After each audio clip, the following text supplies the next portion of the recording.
Here's the thing behind the thing, as we always talk about. If you think the goal is to, quote, get people saved or get them out of hell or get them to church, then you're going to probably need to figure out a way to have corny, weird conversations like that. Sure. If you believe the goal of the mission of the church is to make disciples who make disciples, helping people move from unbelief to belief in every area of life, then you see every conversation as an opportunity to do that.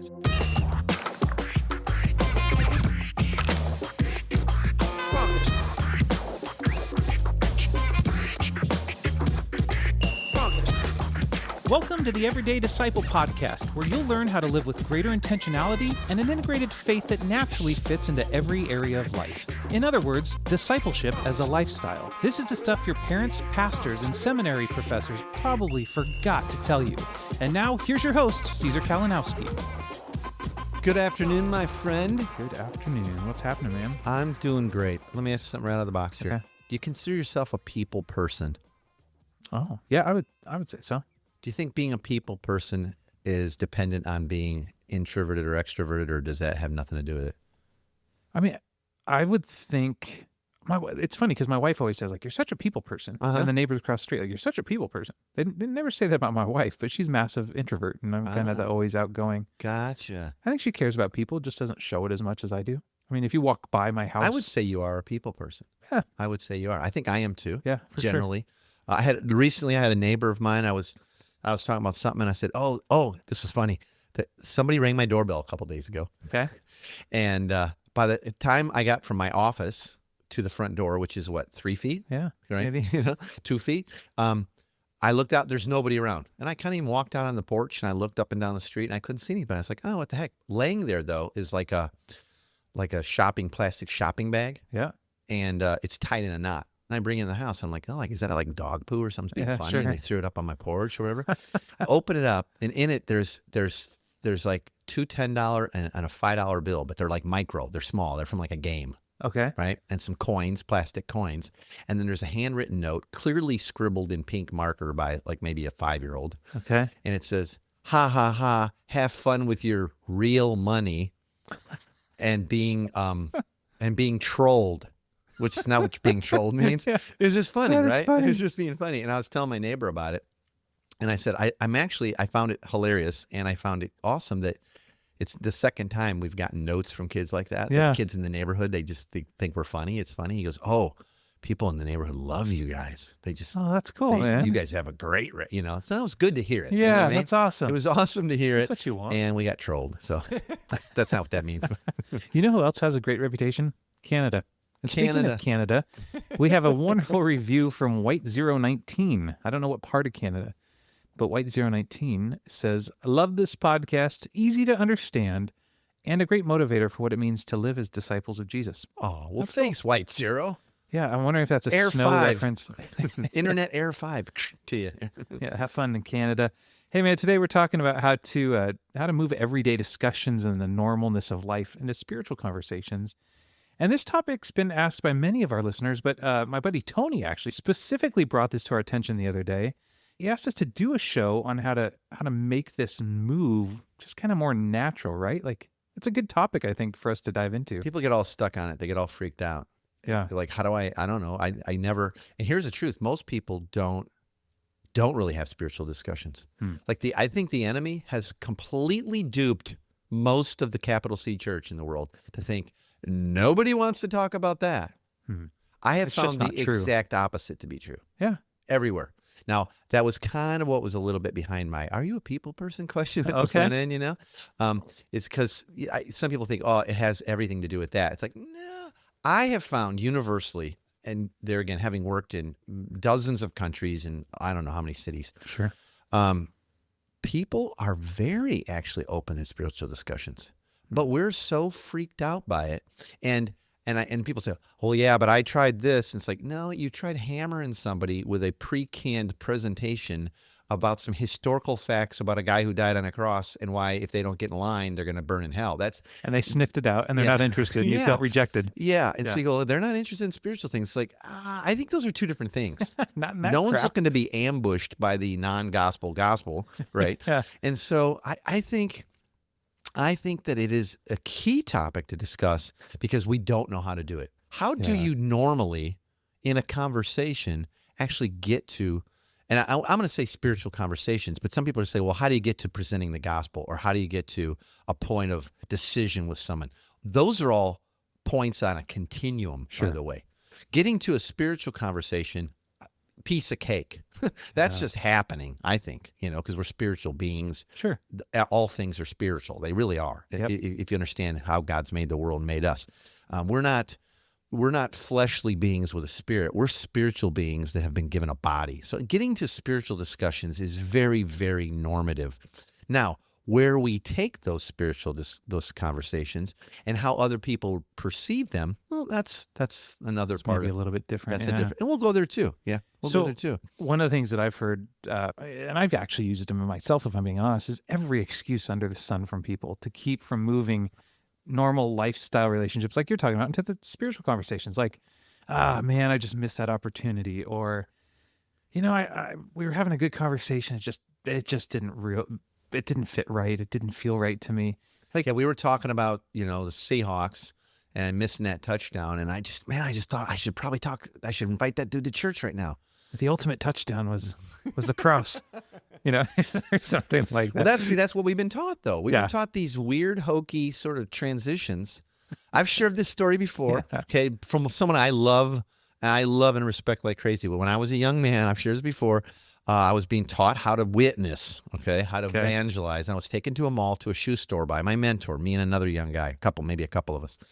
And he said to this teenager, like, he picks up a shoe and says to this teenager, he's like, this is a good shoe. And the kid's like, all pimple-faced little high school kid. He's like, yeah, I guess so. Sell a lot of them. He's like, does it have a good sole on it? And the guy's like, I guess so. It's a good brand. He's like, do you think that sole will last forever? Oh, And we're starting to catch wind of this. The kid doesn't know yet. We're kind of going, oh no. And he's like, we have souls too, and they do last forever. It's just like, that's not how you transition to a spiritual. that's a story that's laced with the gospel. Oh my gosh. yeah, no, yeah. that's terrible, right? So that's what we've been taught. And I can remember Yeah. watching videos from Little Creek and places that, are like Sure. way into evangelism legitimately. Yeah. And it was like videos on whole courses of how, like, I'm on the treadmill and the guy's like, man, feeling the burn today. And you're like, you know what, we're all going to burn someday. It's like, what, Wow. it's like, and they had like 100 of those, like, just like, and everybody's like, I'm never doing that. I am so not doing Yeah. that. So just so everybody listening knows, that's not what we're talking about. Okay. Sure. Like, try to lose that canned, part of that. Here's the thing behind the thing, as we always talk about. If you think the goal is to, quote, get people saved or get them out of hell or get them to church, then you're going to probably need to figure out a way to have corny, weird conversations like that. Sure. If you believe the goal of the mission of the church is to make disciples who make disciples, helping people move from unbelief to belief in every area of life, then you see every conversation as an opportunity to do that, Sure. right? Naturally. Yeah. And you don't have to sort of shoehorn in or wedge in some sort of awkward transition about burning in hell. Now, might those conversations need to come up at some point in the continuum with people? Sure, absolutely. Yeah. But like when you're walking at the park, when you're looking at shoes at a shoe store, And the place. right? When you're at the gym on the treadmill, is that probably gonna? No. Have I had things like that? Yeah, I've been sitting in the planes next to somebody and like, oh, what are you doing? Like, oh, God, I got a question for you, and boom, they go deep, and you go like, I'm gonna lay out the whole plan of salvation for them. I mean, Yeah. God's whole eternal plan and how they can get on board with it. I'm gonna, because now's the time.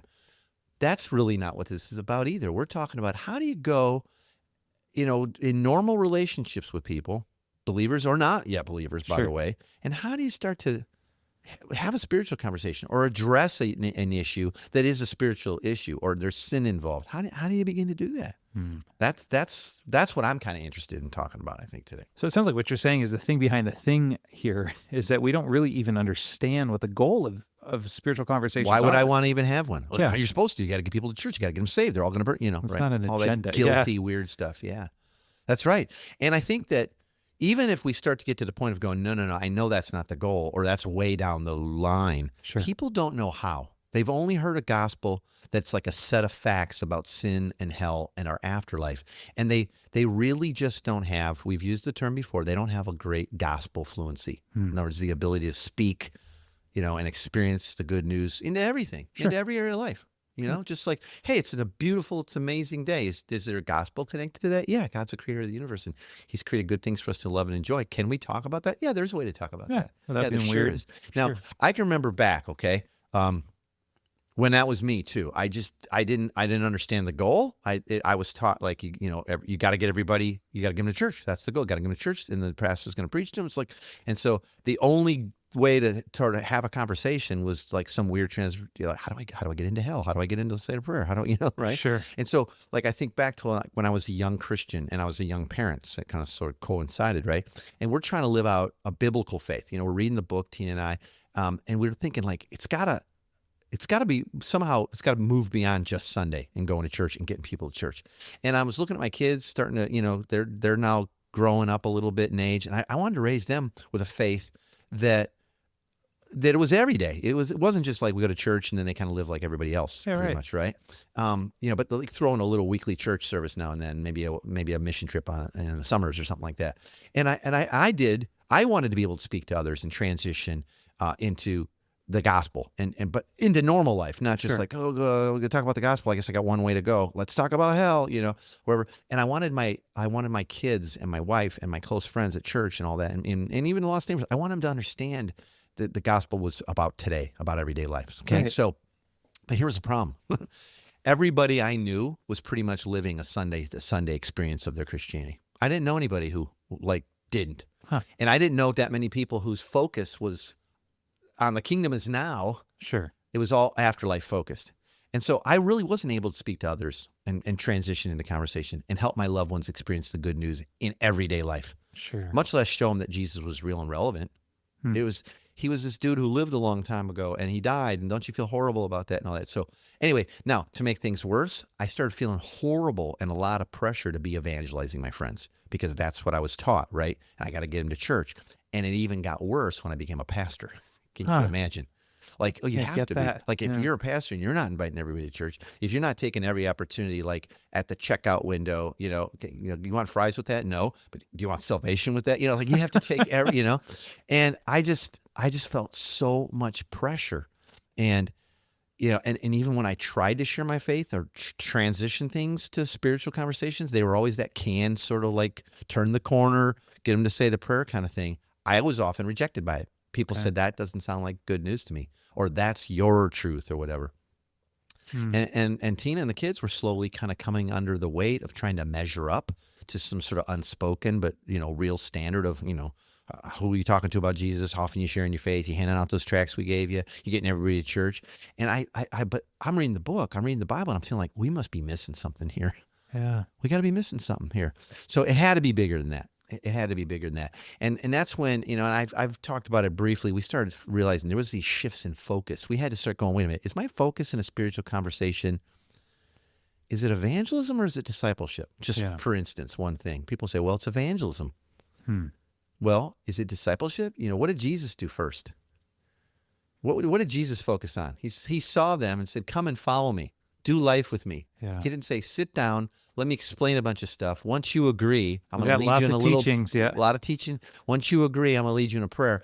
And then we're going to get into some discipleship. See, he didn't. Oh, so then that was a shift in our focus we made. Wait a minute. Maybe you disciple people to faith.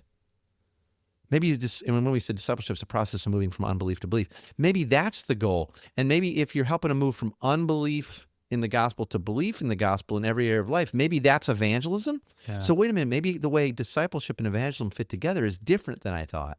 Yeah. Now all of a sudden, reshifting, everything becomes an opportunity to have a quote spiritual discussion or evangelistic discussion. Yeah. We've talked about that a lot at Cigars and Theology and stuff. It's just looking for the normalcy of life. Like if God is in control and he's good, like it's so easy to point those situations out rather than having to tie everything to the agenda of, you don't need to go from brand new relationship to death on the cross in 30 seconds. No, I thought the Christian life was primarily about sin management and behavioral modification. Yeah. I really did. It wasn't, and you know what? And living that way wasn't drawing me closer to God. Yeah. It wasn't. In fact, it was starting to cause doubts about like, what is anxiety? this? Yeah, where's this going? Like, what are my kids going to think God's about in church? And are they going to love it? Or are they not going to love God anymore when they grow up? What does he really want from us? Did Jesus die just so we can fill up a another worship service down the road, which meant it was Yeah, getting that's harder and harder to want to invite my friends into the life because Sure. I was like, I wasn't, when I say, causing doubts, I'm like, is God real? No, it wasn't like that. It was like, what's he want? Yeah. Like, what does he want from us, What's he after? And so, and up until that point in my life, I hadn't been mentored really very Yeah. well. I hadn't been coached by anybody. Didn't have all this stuff. But once these shifts started happening, we're like, wait a minute, maybe what Jesus did to discipled people to an understanding of faith Yeah. and what is true of his Father, what the kingdom of God's really like and all about, is how they came to understand what he did on the cross. Changes things, It yeah. changed a lot of things, and so that was big. And that's when a bunch of us started going, oh, wait a minute, let's work this out. And that's when this whole idea of gospel fluency was like, how do we speak? Sure. Can we take a conversation? Can any conversation, there's some pain you're experiencing or something in your life that's causing you, jacked up, part of your life. Is there good news for that too? Yeah, and there really is. There really, really is. So what would you say would be some really helpful tips that you would share from maybe even your own experience that might help us do a better job of sharing the good news of the gospel while also having normal relationships where trust is being built over time? Okay. Well, let's take that in reverse order. First off, try to have relationship with people. I remember one time a guy, one of the Bullhorn guys, a guy down Saturday Market in Portland. Oh, do I? They're on the box and they're they're on the Bullhorn. They're just screaming, repent, seriously, and wrath, and they're going nuts. And I remember going up to the guy and going like, hey, are you talking about the gospel? And he goes, yes, I am, And I said, so the gospel's good news, right? And I go, yeah. He goes, yeah. And I go like, I'm not hearing any good news coming out of that Bullhorn. It's like, give me some good news. And he's like, wait a minute. You're one of those people that thinks you have to have a relationship and be a friend with someone. Don't you? And I'm like, yeah, like Jesus, Kind of helpful. Yeah, kind of helpful. And so what I'm saying is, first off, if you don't have enough love of God and enough of love for the person that's in front of you to build relationship, build trust, I don't know that you are probably the person to try to move into spiritual discussions with them. Like God's not sitting up in heaven going, Heath, if you really loved me, you'd have told him about me and you'd have got him to church this Sunday. It's like, well, I don't like that guy. And really, I only would check the box so that my pastor would see it or my, missional community leader would see it, or you'd feel better about me, God. God's like, actually, the truth is, I couldn't feel any better about you. Yeah. I love you completely because of my son and what he's already done. And I just look at you and I see him and I love you perfectly.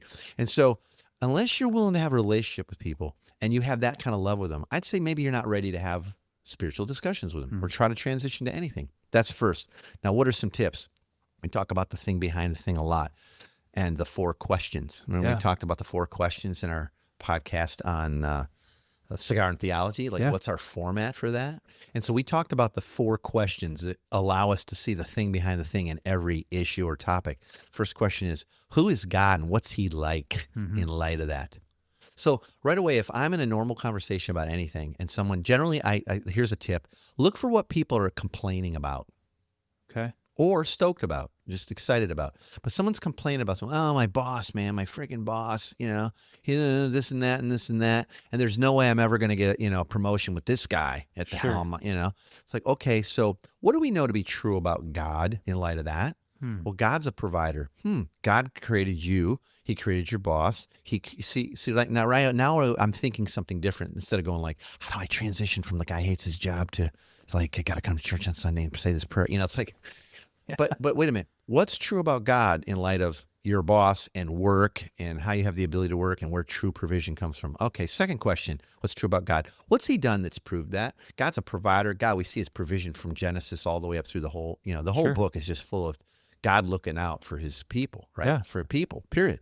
All the time. Third question. What's true of us then? Oh, well, we're sons and daughters of a Father God who owns it all and can completely meet our needs. And he actually loves us regardless of our performance, not like that boss, even when you do your best, he still's not happy, blah, blah, blah. And so right away, I'm starting to look at like, okay, the types of questions I'd ask with that guy complaining are very, very different.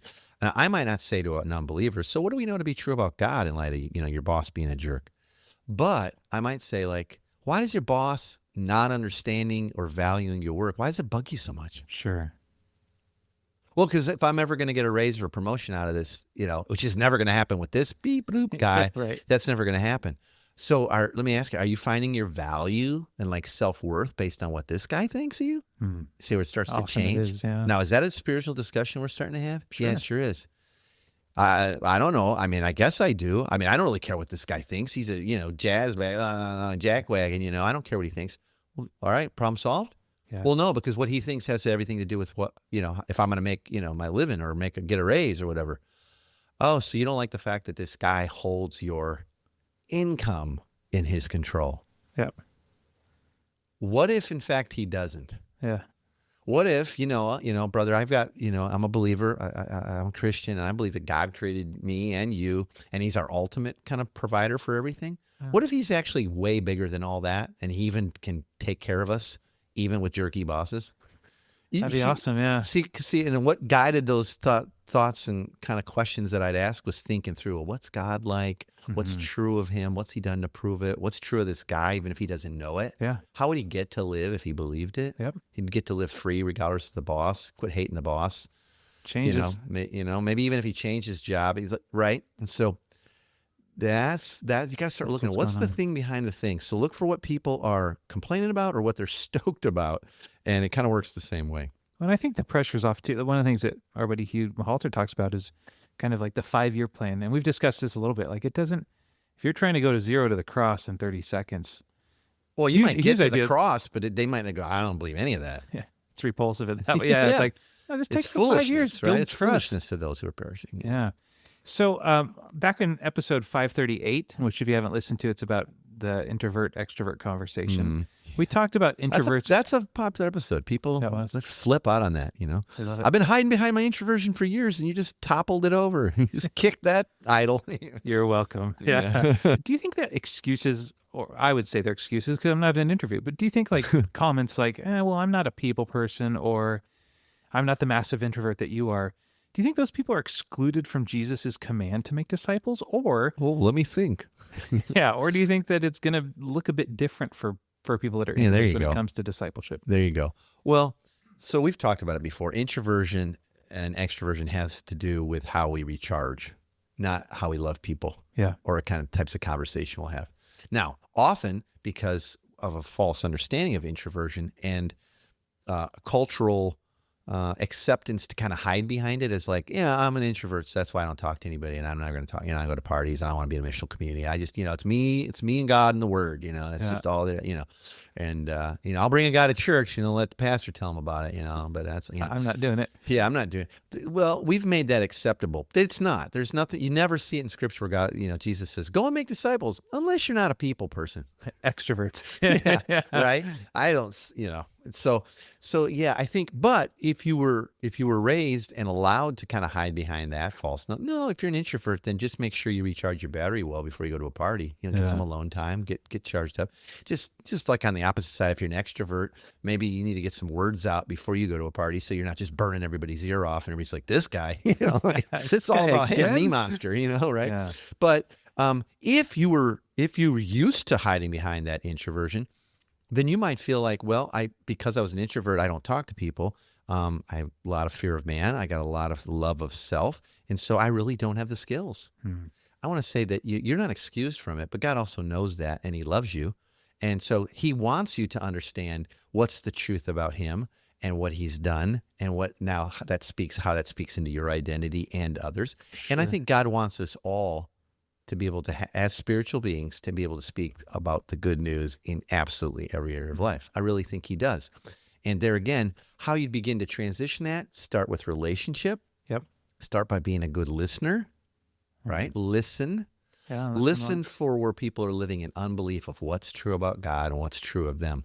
I mean, you can, once you start doing this, Heath, and you know this already, you can't almost not hear where a person's like, their identity's messed up. You just, it's so clear. It's so fast too. Like even you watch the news and you go like, I know exactly what's going on there. I know what the unbelief is. I know what the thing behind the thing is. So how would I go to a spiritual conversation? It wouldn't be some inadvertent historical facts about a guy who died on a cross. Yeah.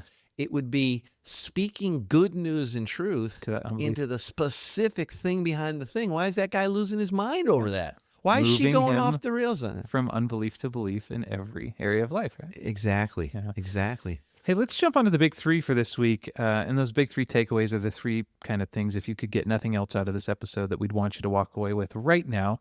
You get those for free by going to everydaydisciple.com/big three. Caesar, what would you say the big three are for this week? All right. I'd say first that you got to believe the gospel is good news for today. Yep. Right? That whole shift of like, it's good news about your afterlife. Well, it is, but let's speak to it. If you want to know how to have those kind of conversations, have it today. If our understanding of the gospel and spiritual things is focused primarily on the afterlife, I think it's going to always seem a little bit weird to talk about it with people right out of the box. Sure. Okay? We need to learn how to speak and believe the gospel is good news to ourselves first, for today, and for every issue we face and every problem and every hurt and every wound that we have and every hope we have and dream we have. It's all, the gospel speaks into all of it. We got to believe that. The gospel is good news for today. Okay? Got to make that shift. Cool. Number two. Number two, Jesus' command was to make disciples. It was never to get them to come to your church or say a special prayer. Really? Right? That you gotta make that shift. That discipleship's the goal. So now I'm thinking about what kind of spiritual conversation would I have with someone, like you just said a minute ago. Well, I want to help move from unbelief to belief around God's kids, because this person thinks, okay, most Christians are a-holes, but not you, man. I like you, but I don't want to go to church because they're all hypocrites or whatever. Okay, so how would I go about having a conversation to help that person move from unbelief to belief around what's true of God's kids? Because we are supposed to be a reflection of and glorify what God's like, what dad is like. So that's discipleship. So I think if you switch your goal in having a spiritual conversation isn't getting everybody saved, which we were never commanded to do, and we never see that was the goal of the disciples, and Jesus taught them that. It was to make them disciples of his, to walk in his ways in every area of life. It changes what your conversations will be focused on. That's good, man. All right, number three. Third one, you need to invest in relationship first and into invitation with people into your life a lot more than spiritual challenge. We talk about invitation and challenge is how you move a conversation along or move a relationship from sort of normal everyday life stuff to I'm actually starting to disciple this person and they're starting to walk with God. It's a toggling between invitation and challenge. And so you need to invest in relational invitation a whole lot more and upfront than spiritual challenge. So you don't meet somebody and go like, oh, I noticed you and your boyfriend are living together. You're not married. Like, well, let's talk about why that's sinful and going to send you straight to hell. You know, it's like you did what relational invitation to your life and your own wounds and hurts and healings have you given before you went straight for that? So invest in invitation a whole lot more than spiritual challenge on the front end, and then you'll get there. And for some of those people that are still kind of wondering, we've talked about it the last couple of weeks. Do you have any spots left in your coaching stuff? There are a few slots, but there's not many to begin with, and they fill up really, really fast. So if someone does want, they're looking to start a missional community, or they want to grow in their gospel fluency, or they're like, oh, we're parents and we take our kids to church, but there's not a lot of family devotions. There's not a lot of family on mission going on, and we want to be coached. It's the most important thing. And like I've shared before, all the big breakthroughs in my life were connected to getting mentors and coaching in my life. So my wife and I, we try to provide that, and we do couples coaching, we do group coaching and all that. So if a person wants to have us coach them, we're starting up here like in a week or two now. It's starting like right away. They'd have to see if there's any slots. So if you want more information for that, you can go to everydaydisciple.com/coaching. See if there's some spots left. See if it fits with what you're doing. Go to the show notes too. If you go to the show notes for this episode, I'll make sure there's a link for that in there as well. If you just couldn't write that down, just go to our site, go to this episode, which is episode 183. Yep. And then I'll make sure there's links there. And that's where we'll give you the big three takeaways again. You get those for free by going to everydaydisciple.com/big three. Thanks, man. I love coaching, and I love the depth of relationship I get to build with people over the course of a bunch of months of coaching, and it's pretty life-changing. And, it sounds maybe a bit cliche, but like part of why I coach is because I learned so much, as everybody's got all their different life situations, and together you're grappling with it, but we're bringing our experience to bear here. And so, Hey, and if you want to jump into that, maybe get your feet in the water, the best way to do that is by joining our Facebook group. To get there, just go up to Facebook in the search bar up top, type in Everyday Disciple Podcast. Caesar and I will prove you to the group, and then you can jump in with some of the conversations. And you and I are on there constantly talking back and forth, hearing people's thoughts, asking Love it. questions. I love it. It's getting richer and richer. Yeah, it is. Okay, so next week we're gonna ask the question if Jesus was a liar or not, based off sowing and reaping. Was Jesus a liar? Yeah, I threw that on the Facebook group. I said, like, hey, so what do you think about reaping and sowing? Who likes to reap? Who likes to sow? You know, and all that. And man, it lit up. Yeah, real fast. So we're going to talk about reaping and sowing and evangelism and how it fits into discipleship. And I think it's going to flip people's world upside down a little bit. Yeah, I think so too. It's what Jesus talked about. It was awesome. Yeah, that's next Monday. Thanks for joining us today. For more information on this show and to get loads of free discipleship resources, visit everydaydisciple.com. And remember, you really can live with the spiritual freedom and relational peace that Jesus promised every day.